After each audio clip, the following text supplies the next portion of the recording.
In this video, I'll answer whether you can see how many times someone rewatched your Instagram video.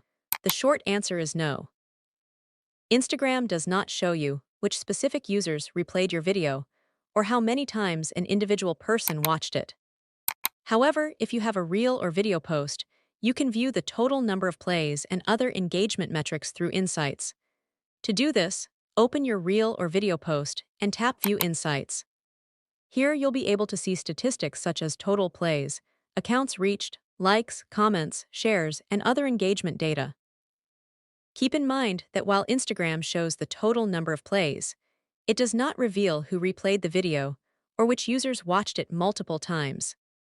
So, if the play count is higher than the number of accounts reached, it may indicate that some people watched the video more than once, but Instagram won't tell you exactly who they are.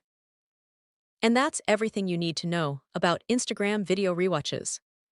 If this video helped, make sure to leave a like, subscribe for more quick tutorials, and turn on notifications so you never miss a new guide.